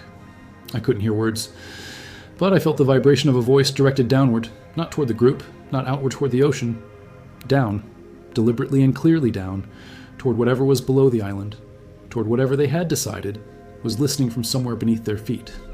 The voice spoke for a long time, careful and deliberate and clearly working through something prepared, something thought about in advance. When it stopped, the silence that followed it felt like the silence after a question has been asked. Expectant, open, waiting for an answer. I lay in the water below them and thought about everything I had decided, everything I had promised myself, every reason to wait a little longer, and then I thought about the small object sitting at my waterline, about what it had cost someone to decide to leave it there and walk away, and I thought, they are ready. They have been ready for longer than I realized. I had been the one who was not quite ready. That was the actual truth.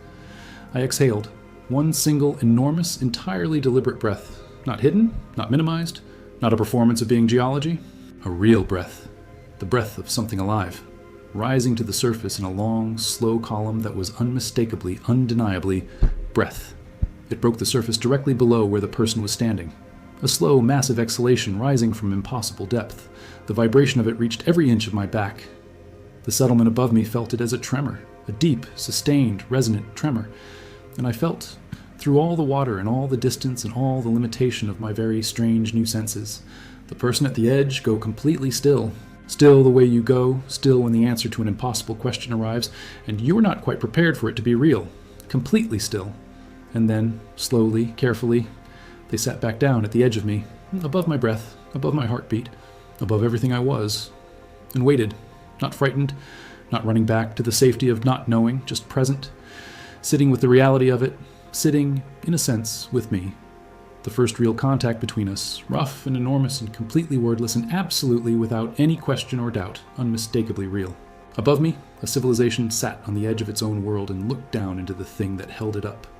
Below all of it, below the city and the farms and the forges and the bells, I breathed, slowly, honestly, no longer pretending to be made of rock. She came back the next morning. I knew it was her by the weight, lighter than the others, more deliberate in how it moved. She sat at the same spot, above my breath, above the place where I had stopped pretending to be stone and simply was. She didn't bring the others, just herself, and whatever she carried in her head from the day before when the answer came up from the deep. I breathed normally this time, no performance, no careful minimizing, just the slow, honest rhythm of something alive doing what alive things do. She sat with that for a long time, feeling the surface move under her, counting the intervals, building certainty she already had.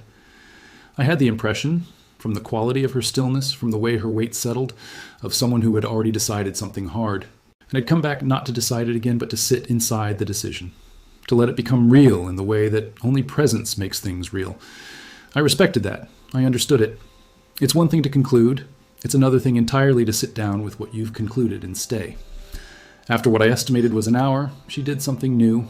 She lay down, flat on her stomach at the very edge of me, face toward the water, pressed against my surface, her entire front side in contact with whatever accumulated earth and stone covered my actual skin.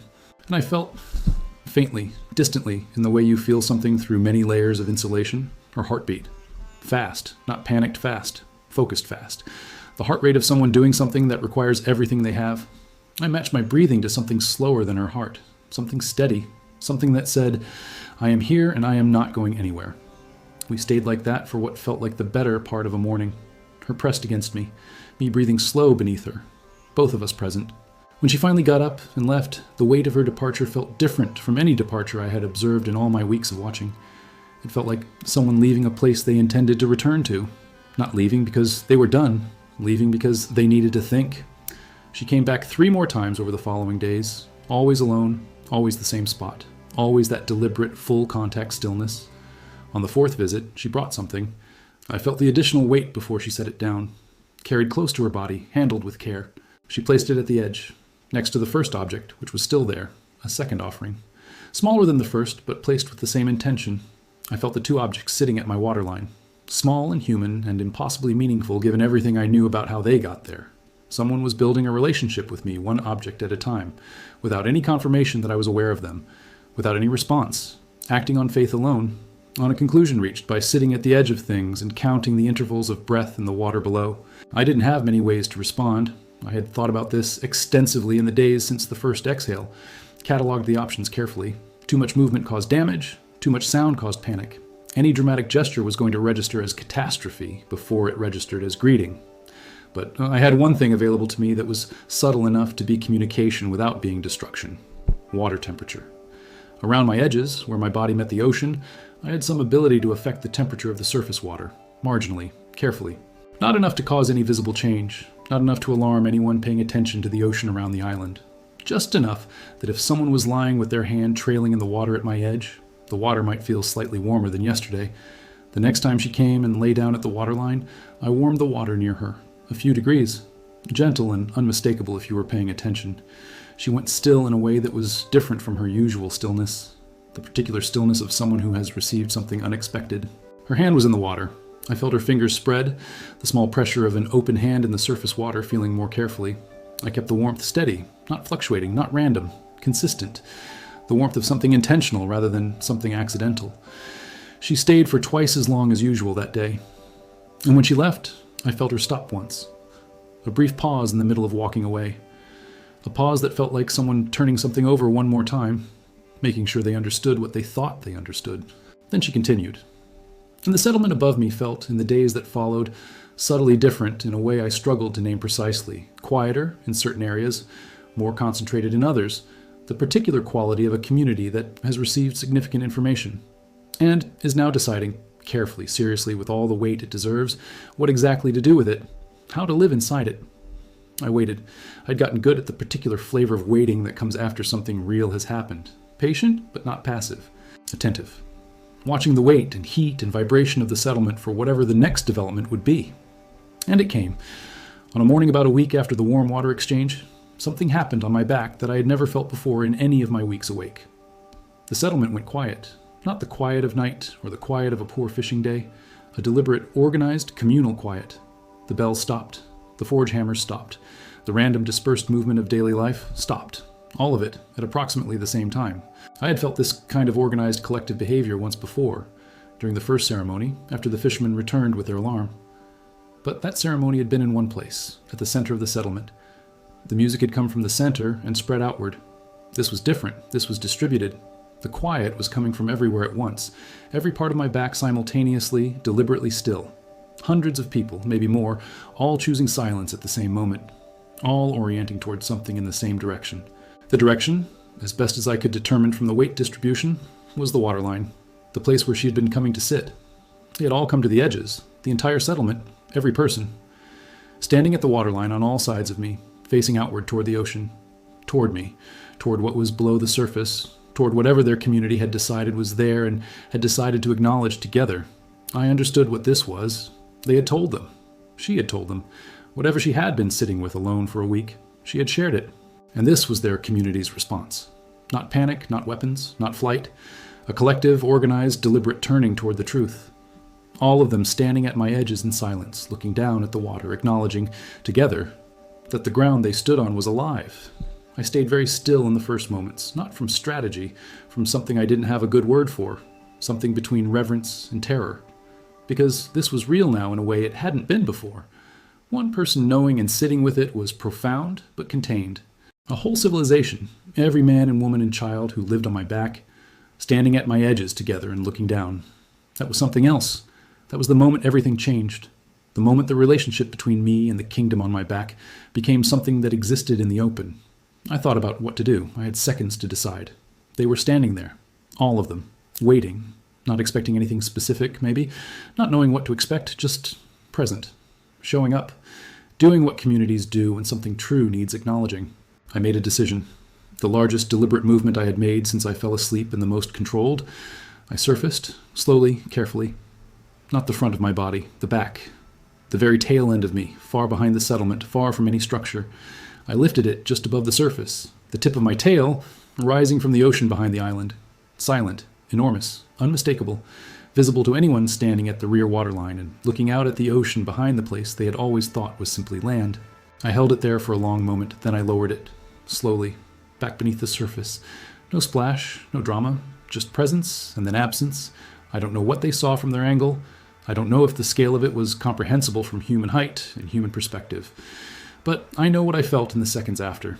The collective stillness of the settlement didn't break into panic, didn't scatter. It shifted, changed quality, from the expectant stillness of waiting into something denser, something that had received what it was waiting for.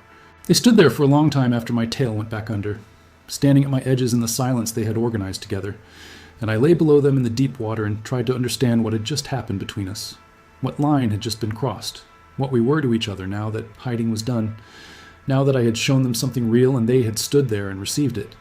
The first word that came to me was known. I was known. After all those weeks of watching unseen, I was known. Not understood. I didn't expect that yet. There was too much distance and too much difference for understanding to come quickly, but known, acknowledged, seen, in whatever way a thing my size can be seen by people standing on its back and looking at the water behind them. The second word took longer. It arrived over the following hours as the settlement gradually returned to its regular rhythms.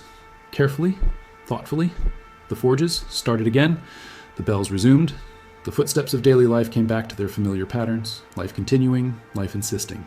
And the word that arrived for what I felt watching that return to ordinary life was trusted. They trusted me. Still, after seeing what I was, they had not fled, they had not tried to destroy what they couldn't control. They had stood at my edges together and looked, and then gone back to living. Gone back to farming and fishing and forging and ringing their bells on schedule, on top of a creature they now knew was alive. That was extraordinary. That required something from them that I wasn't sure I could have managed in their position. Knowing that your ground breathes. Knowing that your whole world is resting on the back of something with its own existence, its own interiority. And choosing, actively, collectively choosing, to stay, to continue, to live, as if this were something you could live inside of. That kind of courage has a particular quality. I had felt it in my human life. The courage of continuing in the face of impossible information. But I had never been the subject of it before. Never been the impossible information that someone else chose to continue in the face of. It felt like being given something. Not a gift, exactly. Something more serious than a gift. A decision made in your favor by people who didn't have to. Over the following days, the Watchers continued coming to the waterline, but now they came in larger groups. Now they brought others. Teaching them, maybe. Showing them the spot. Showing them how to lie at the edge and feel the breathing below. Passing on what they knew. I warmed the water for all of them. Consistently. Whenever someone's hand was trailing in the surface at the edges where I could manage it. A steady, gentle warmth. The same message every time. I am here. I know you are there.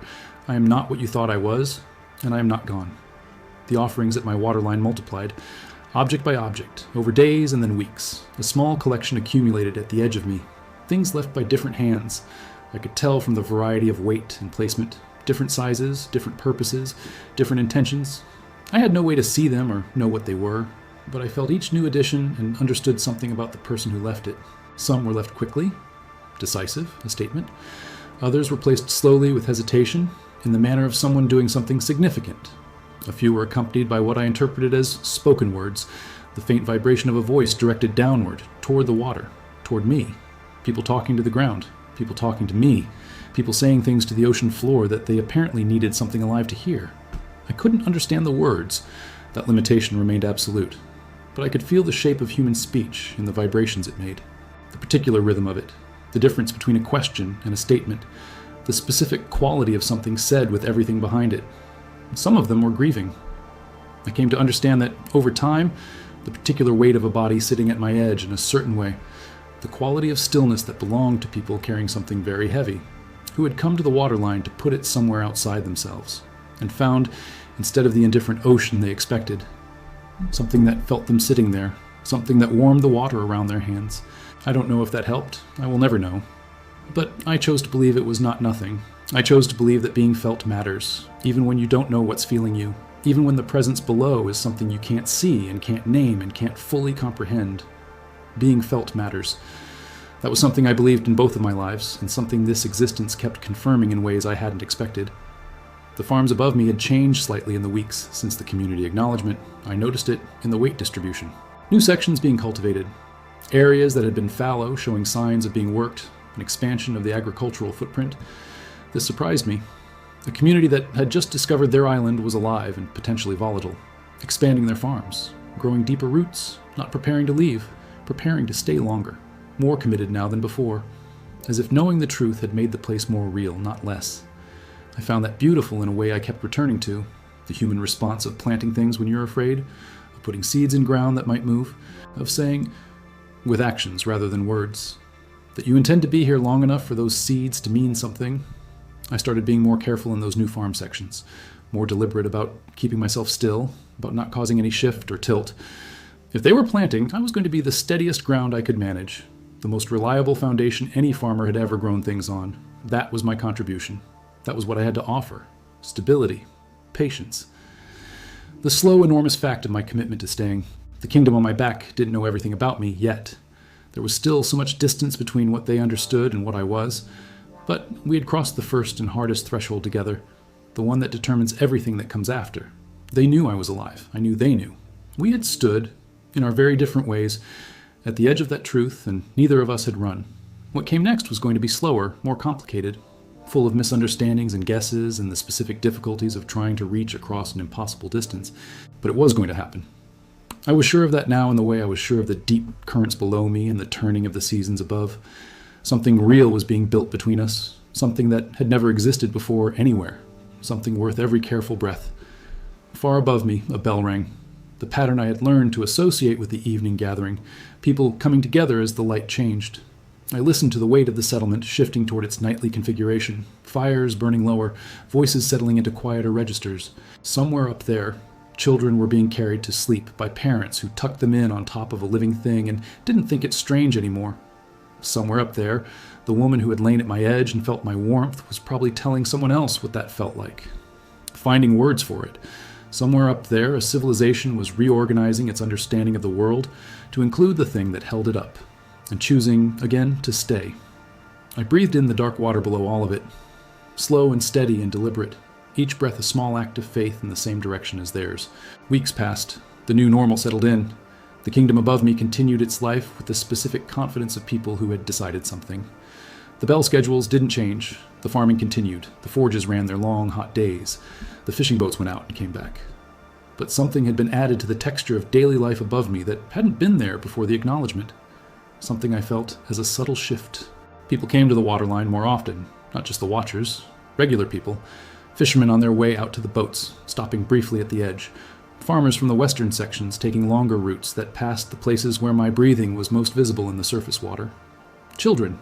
I could identify them by the lightness and randomness of their movement, the way they scattered and regrouped without pattern. Children coming to the waterline and pressing their palms flat against the ground or trailing fingers in the water along my edges, doing what children do when they've been told something extraordinary about a place they live, trying to feel it for themselves, trying to make it real. I warmed the water for the children especially, every single time, whatever it cost me in terms of the energy involved, worth it completely. Because a child who grows up knowing their ground is alive, who grows up pressing their hand to the earth and feeling it breathe back, that child develops a relationship with the world that is different from any other, more honest, more complete, more like the truth. I wanted that for them. I wanted it with a fierceness that surprised me every time I felt one of those small hands at my edges. I was becoming protective of them in a way that was distinct from how I felt about the settlement as a whole, more instinctive, less reasoned. Something about children, about the specific quality of their weight and their unpredictable movement and their complete unself-conscious curiosity. Something about them reached whatever in me was most deeply, most stubbornly committed to this whole arrangement, to being the island I had chosen to be. On a day that started like any other, boats going out, bells at their regular times, the forge fires building toward working heat, something different happened. Something at the waterline that didn't fit any pattern I had built in my weeks of careful observation. A new sound. A structure being assembled at the waterline in the specific spot where the offerings accumulated, where the watchers came. Not a building, too small and too deliberate for a building. Something that sat at the edge and extended outward over the water. A platform, maybe. Something that allowed someone to stand or sit directly over the surface of the ocean. Over me. They were building something to be closer to me. A structure specifically designed to reduce the distance between them and whatever was below. I felt the construction over several days. The weight of materials being brought to the edge and assembled with careful, deliberate hands. When it was finished, the quality of it that I could detect felt considered, not rushed, built by people who had thought about what they were making. The first person to use it was her. I knew immediately as the weight, the particular deliberate quality of movement that I had memorized by now. She walked to the end of the platform, directly over the water, closer to me than she had ever been while standing. And she sat down. And then she put both hands in the water. Not trailing at the surface, reaching down, pressing them beneath the surface into the cooler water below, reaching toward me, as far as she could physically reach from her position on the platform, hands extended into the water above my body. I felt the pressure of her hands in the water, the small disturbance of two human palms pressed into the ocean surface above me, and I warmed the water around her hands until I imagined she could feel it clearly, until there was no possible ambiguity about its source. Warm water rising from below, specific, directed. The warmth of something that knew her hands were there and was responding to them. She held that position for a very long time, hands in the water, feeling whatever she felt, and I held the warmth steady the entire time. When she finally withdrew her hands and stood, she said something to the water.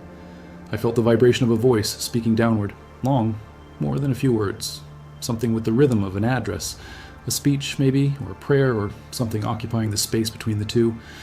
I couldn't know the words. I would never know the words. But the shape of the speech felt like gratitude with something complicated underneath it, like someone saying thank you for a thing that is also hard, for a truth that required adjusting everything around it to accommodate its presence. I held the warmth and the water around the platform until she was gone, and for a while after. My own version of a response. My own version of, I heard you. That evening, the settlement had one of its ceremonies. Not the regular scheduled ones I had catalogued. Something additional. Something called for. The music that came from the center was different from the previous ceremonies I had felt. More personal in quality, less formal, more direct. If I had to describe it in terms of human expression, and I was still learning to translate what I sensed into something like understanding, it felt like the music of people naming something out loud for the first time, claiming a relationship that had previously existed without a name, giving the thing between them and what was below them a form that could be spoken, that could be sung, that could be passed to children. I lay in the water below their naming ceremony and felt something settle in me that I hadn't known was unsettled, a rightness, a completion. I was no longer just the thing they lived on. I was not just the accidental host of an accidental kingdom. I was something they had named, something they had made space for in their understanding of the world, something they had built a ceremony for and a platform for and a vocabulary for. Whatever word they had given me, whatever name was being sung above me in the ceremony I could not hear but could feel, I accepted it. I didn't need to know the word. The act of naming was enough. The intention behind it was everything I needed. Something settled between us that evening. Something that had been building since the first exhale, since the first sitting still, since the warm water. Something finished becoming what it had been in the process of becoming. And the shape of it, now that it was complete, was simple. They were mine. I was theirs. The kingdom on my back, and the thing that carried it. Bound by something that neither of us had chosen initially, and both of us, the kingdom above and the thing below, now choosing it completely, without reservation, without the option of going back. Time moves differently when you have decided where you are going to be, when the question of leaving is no longer on the table. It stops feeling like something passing and starts feeling like something accumulating, like sediment, like soil, like the slow building of a place. That's what the months after the naming ceremony felt like to me. Not time passing over me, but time becoming part of me, layer by layer. I'd stopped counting days in any meaningful way. I measured time now by the weight of the settlement and in the rhythm of its seasons, by which crops were being harvested in the western sections, by how the fishing patterns changed when the water temperature shifted with the year, by the particular quality of the ceremony music as it moved through the cycle of occasions the community marked, each one slightly different from the last. I knew their year now. I had learned it the way you learn a person. Not all at once, but gradually, through repeated presence and patient attention. Spring brought the heaviest agricultural activity. The weight of planting spread across the farm sections with an energy that had urgency in it. Summer was the fullest time. The most people moving, the most heat, the loudest bells, the fishing boats running longer days in the good weather. Autumn had a particular quality of organized effort. The harvest weight, the specific rhythm of things being gathered and stored and counted. And winter was the time I loved best, quieter above me, more concentrated fires, the settlement pulling inward toward its center and its warmth. More ceremonies in winter than any other season. More music. More of the particular gatherings that felt, even from below, like storytelling. People sitting close together for warmth and company and the specific pleasure of being inside a story while outside the weather moved. I had become, in some way I didn't fully understand, part of those winter stories. I felt it in how people moved to the waterline even in cold months, coming to the edge in groups rather than alone, standing close to each other for warmth and looking down at the water, talking about me. What they said, I couldn't know. But that they were talking about me, discussing the thing their island was, integrating it into their narrative, that I could feel in the quality of those gathered weights at my edges, the specific texture of a community doing its collective meaning-making. I was in their stories now. Whatever I was to them, whatever name they had given me in the ceremony, I was part of how they understood their world. That mattered to me more than I could easily explain. Being in someone's story is different from being known. It's deeper, more permanent. You can know a fact and forget it. You can acknowledge something and then return to ignoring it. But a story lives differently in a community. A story gets told to children, gets refined and passed forward, gets carried across generations in a form that outlives the people who first told it. Whatever the people on my back were telling each other about the thing beneath them, it was going to outlast every single person currently alive up there. That thought arrived one winter evening while I was listening to a gathering at the center of the settlement, and it changed something in me. I had been thinking of my relationship with the kingdom as belonging to the present, to now, to the specific people alive on my back at this moment. But a story that gets told to children belongs to the future too, to people not yet born, to generations I would be alive to see, but they never would. I was going to carry those generations too. Children not yet born, their children, people who would grow up hearing the story and then living inside it. The full weight of that arrived slowly, the way all the things that really matter arrived in this body, slowly, completely, without taking shortcuts. I was not just the ground beneath a kingdom, I was the ground beneath a lineage, beneath a continuous human thread stretching forward into time. And I was going to be here for all of it, for every generation that stood at my edges and put their hands in the warm water, for every child who pressed their palm to the earth and felt it breathe, for every ceremony that named me in whatever words they used. I was going to be here, steady, carrying them, being the most reliable thing in their world, because nothing else could occupy this particular position.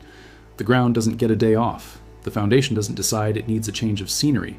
This was the whole of the commitment. I had made it fully, and I felt it fully, and I was, in the quiet way of something that has settled completely into its purpose, at peace. That peace was in place when the first real threat arrived.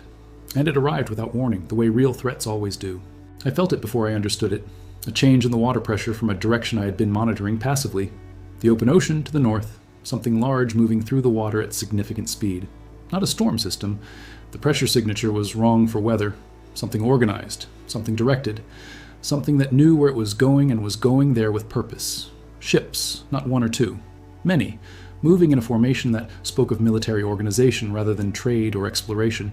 I had felt trading ships pass near me before in my months of wakefulness. They had a particular quality, varied speeds, loose formation, stopping and starting. These were nothing like that. These moved with the specific locked-in purpose of ships that have been given coordinates and a mission.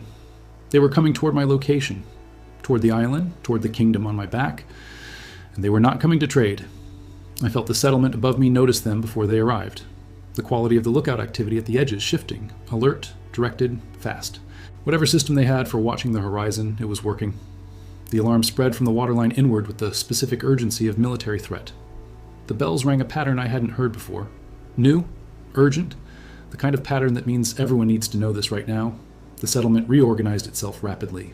Weight patterns, shifting from the dispersed configuration of daily life into something denser and more defended. People moving toward the center, away from the edges. The particular clustering of a community under threat pulling toward its most protected core. I felt the fear in it, a specific quality of collective movement that I had learned to distinguish from other kinds of urgency. This was fear, real, serious fear. The kind that doesn't panic, but moves fast and stays organized because it has practiced for exactly this possibility. The ships kept coming. I tracked them through the water pressure as they closed the distance. Counting, estimating, building a picture. 12 ships, large ones, moving in a tight formation that spoke of confidence in their numbers. They weren't afraid of what they were approaching. They had no reason to be afraid of an island. That was the thing they didn't know. That was the thing that was about to matter enormously. I made a calculation. Fast, by my standards, which still meant several minutes of enormous, careful thought compressed into something like decision. The ships were going to reach the shallows around my body within the hour, the shallow water that existed because my body displaced the deep.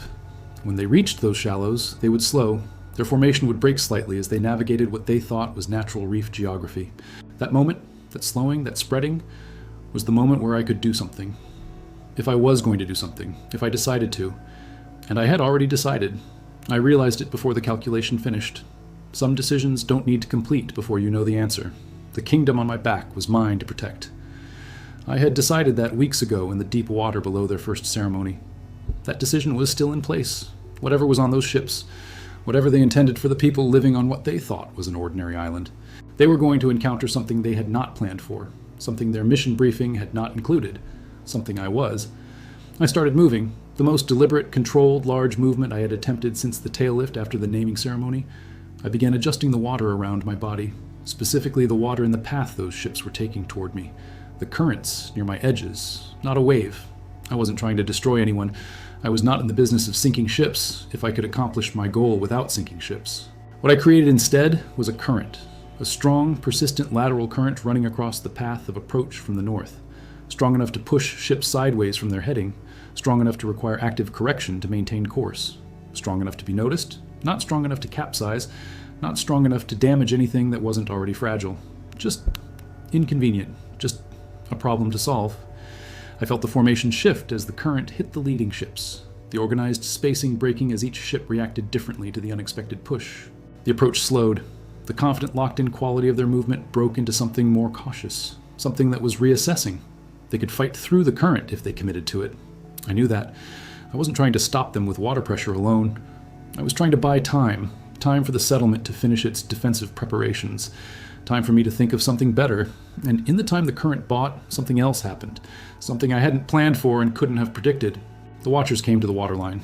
The small group, her at the front, the others close behind, came to the edge facing north, facing the ships, facing the threat, standing at the boundary between the island and what was coming toward it, not fleeing to the center with everyone else, coming to the edge, coming to the place where they had built the platform, coming to me.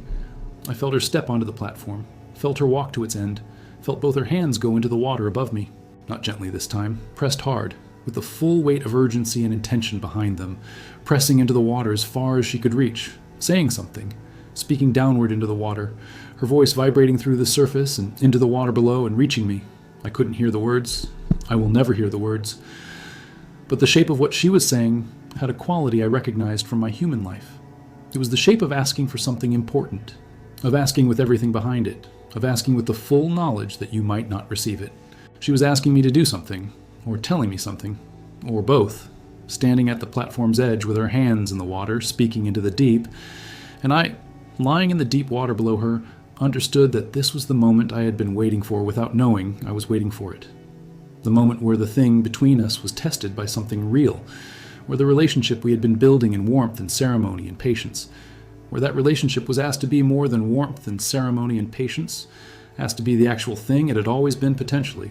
Protection. Real protection. The kind that requires action rather than stillness. The kind that involves choosing sides. I had already chosen. I had chosen on the day I decided to stay. I was just completing the choice now, following it all the way through. I deepened the current.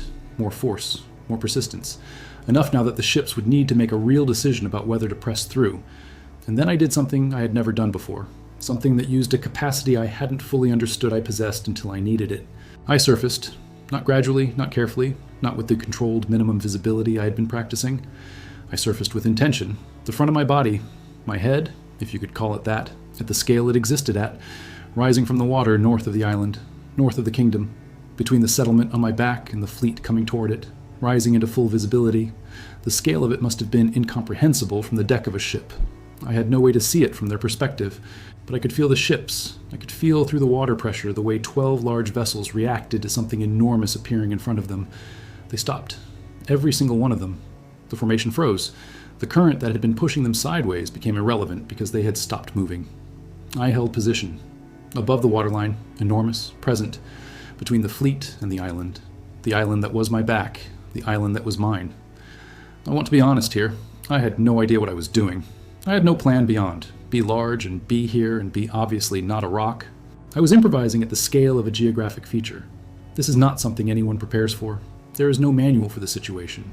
What I had was size, position, the absolute certainty that I was not moving from between those ships and the people behind me, and the specific irrational confidence of someone who has decided something completely and therefore has nothing left to be afraid of.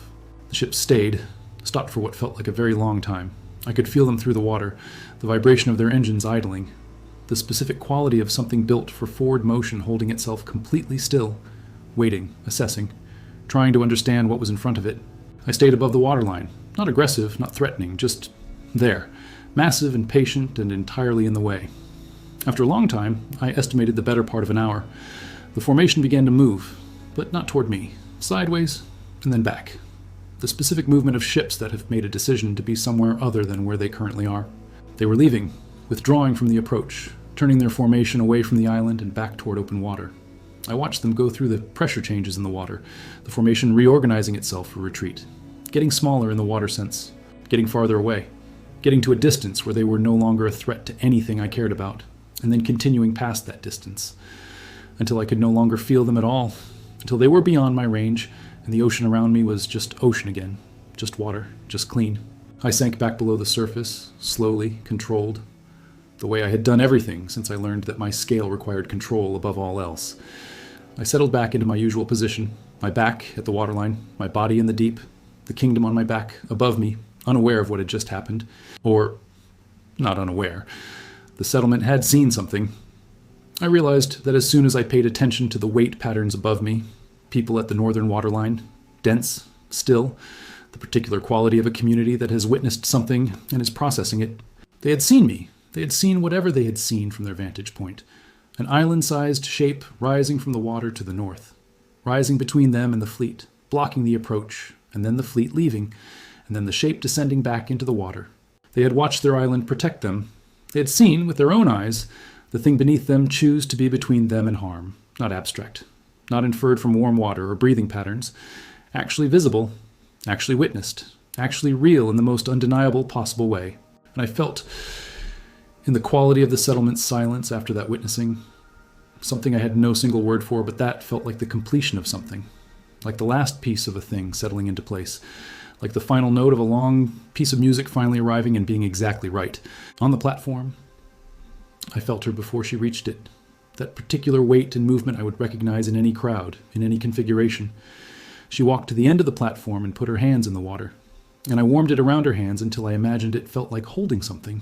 She stayed for a long time, not speaking this time, just her hands in the warm water, and me below, holding the warmth steady. That was enough. That was the whole of what needed to be said between us in that moment. Warmth answered by presence. Presence answered by warmth.